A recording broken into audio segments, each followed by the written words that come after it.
Saudi company का helicopter रात सनोरा के इलाके में गिरकर तबाह हो गया। अरब मीडिया ये रिपोर्ट कर रहा है। उनकी जानिब से मजीद कहा गया कि हेलीकॉप्टर में सवार तमाम 14 अफराद जाँ बहक हो गए हैं। राज तनूरा इंसिडेंट्स व उसके अंदर पाकिस्तानी न्यूक्लियर साइंटिस्ट कहाँ जा रहे थे, कि जिसको सुनकर कुछ देर के लिए मेरे हवास साथ छोड़ गए थे।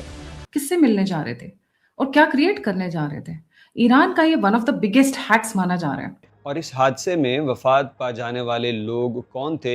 यकीन जानिए मेरा दिल दुख रहा है। बतौर पाकिस्तानी उनसे अल्लाह की मुलाकात होगी, दुनिया में उन पर क्या बीती इस पर भी बात होगी।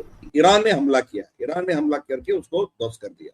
ये हादसा एक ऐसे गैर मामूली हालात के करीब हुआ है जिसकी वजह से ईरान और हौसियों पर इसका इल्ज़ाम भी आयद किया जा रहा है। लेकिन अफगानिस्तान की रजीम गवर्नमेंट और अफगान तालिबान के जो तर्जमान हैं ज़बीउल्लाह मुजाहिद, इनकी जानब से पाकिस्तान को लेकर एक इंतहाई गैर मामूली जो स्टेटमेंट है वो सामने आई है अफगान साइड से कि इसका बदला लिया जाएगा, कि जी इसका बदला इस्लामाबाद में और लाहौर में और बड़े शहरों में लिया जाएगा। अब किस तरीके से लिया जाएगा? हादसे में हेलीकॉप्टर में सवार तमाम 14 अफराद जाँ बहक हो गए। वो डिफेंस पैक्ट में न्यूक्लियर भी मेंशन था।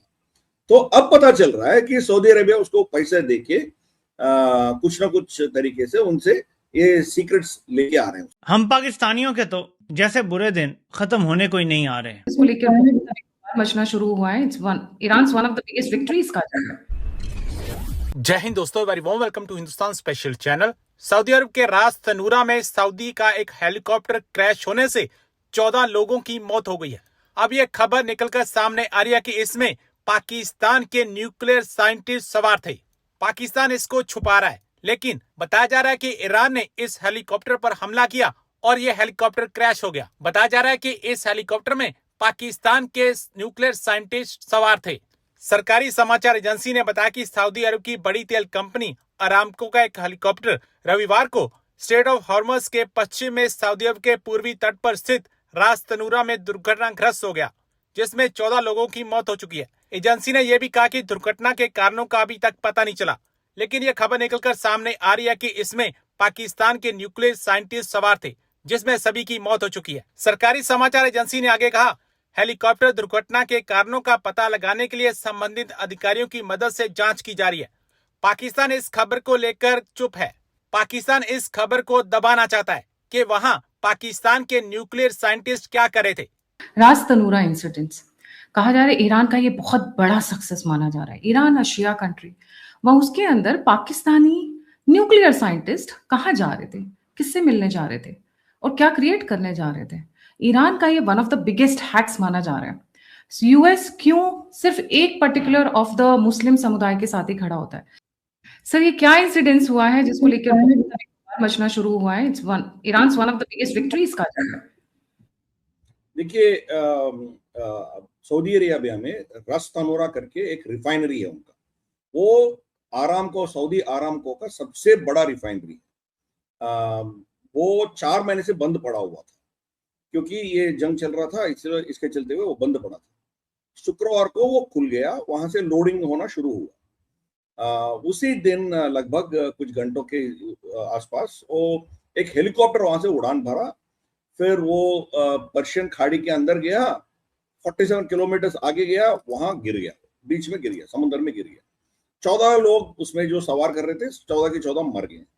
बस ये न्यूज आया, अल जजीरा में आया, बीबीसी में आया, हर न्यूज आउटलेट इसको कवर किया, मगर इसके पीछे के राज क्या है किसी को समझ में नहीं आ रहा। इतना आपको पता चल रहा है कि 14 लोग मर गया, मगर शायद एक और रिपोर्ट आ रहा है कि उसमें एक बंदा जिंदा बच गया और वो अल दहरान हॉस्पिटल में भर्ती है और उसको कुछ बर्न्स हो गया। ऑब्वियसली जो वहां कुछ लगा होगा, आग लगी होगी उधर उस हेलीकॉप्टर के अंदर, तो इसके लिए उसका बदन में कुछ जलन हो सकता है, वो तो अलग बात है। मगर रिपोर्ट्स अब तक जो है वो ऐसा वहां कुछ आग लगी है इसके चलते हुए कुछ हुआ, ऐसा कुछ नहीं है।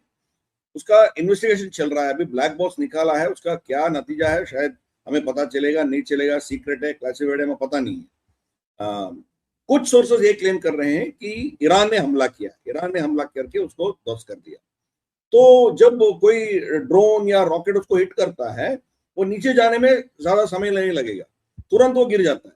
इसीलिए एक आदमी के बदन में इतने जलन की मतलब जो मिले हैं वो शायद नहीं होना चाहिए, मगर फिर भी इन्वेस्टिगेशन चल रहा है। एक वर्जन ये कह रहे हैं कि उस हेलीकॉप्टर में पाकिस्तान की न्यूक्लियर फुटप्रिंट, न्यूक्लियर कुछ सीक्रेट्स उसमें सऊदी अरेबिया लेके जा रहा था।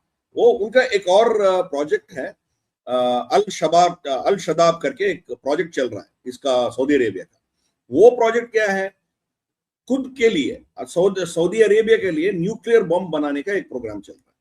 यहां तो अमेरिका ईरान के न्यूक्लियर प्रोग्राम बंद करने के लिए जंग कर रहा है, युद्ध कर रहा है, वहां सऊदी अरेबिया अपना न्यूक्लियर बम बनाने के लिए वो कोशिश कर रहा है। एक बार सऊदी अरेबिया के पास न्यूक्लियर हथियार आ जाता है तो आप ईरान को नहीं रोक सकते हो। दूसरा, एक बार सऊदी के पास न्यूक्लियर हथियार आ जाएगा वो शायद अमेरिका को भी नजरअंदाज करेगा, अमेरिका को बोलेगा आप यहां से फूटो, क्योंकि एक बैरल भी नहीं खरीद रहा है सऊदी अरेबिया से। इसीलिए अमेरिका को उसको रोकना चाह रहा था। मगर पाकिस्तान और सऊदी अरेबिया दोनों के बीच में कुछ महीने पहले एक समझौता हो गया था, डिफेंस पैक्ट हुआ था। वो डिफेंस पैक्ट में न्यूक्लियर भी मेंशन था। तो अब पता चल रहा है कि सऊदी अरेबिया उसको पैसे देके कुछ ना कुछ तरीके से उनसे ये सीक्रेट्स लेके आ रहे हैं, उसके ब्लूप्रिंट, सेंट्रीफ्यूजेस, ये सब लेके आ रहे हैं। ये बंदा जो पकड़ा गया वो कोई यूरोपियन देश का नागरिक हो सकता है, उसका पूरा डिटेल्स अभी बाहर नहीं आया है, मगर उनको रेडिएशन, जो न्यूक्लियर रेडिएशन से जुड़े हुए कुछ उसके शरीर में वो सिम्टम्स दिख रहा है। तो ये एक रिपोर्ट आया है। अब देखिए, सऊदी अरेबिया बहुत साल से ये कहते आ रहा है ईरान के पास हथियार होगा तो हम भी हथियार लेंगे। शायद उनको पता चल गया कि इस खाड़ी एरिया में, गल्फ एरिया में जिसके पास न्यूक्लियर हथियार है उसको कोई छू नहीं सकता है, जैसे पाकिस्तान। वही चीज हमें भी चाहिए।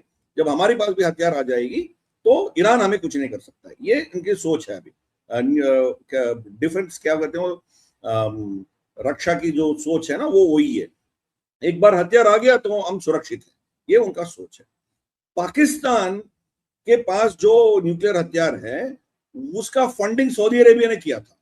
पाकिस्तान ने इसको एक इस्लामिक बॉम्ब के नाम देके इनसे पैसे उठा लिया, यूएई से, सऊदी से, और उनको ये कहते आ रहा है आज तक कि आपके ऊपर कोई न्यूक्लियर हमला होगा तो हम हैं, हम आपके खिलाफ जो भी आएंगे उसके खिलाफ हम न्यूक्लियर अटैक करेंगे। जैसे इजराइल, खतरा किससे था उसका, बस इजराइल के पास न्यूक्लियर हथियार है, सऊदी या इनके किसी के ऊपर वो न्यूक्लियर अटैक करेंगे तो पाकिस्तान इनके समर्थन में इजराइल के ऊपर रिटेलिएट करेगा, ये समझौता था।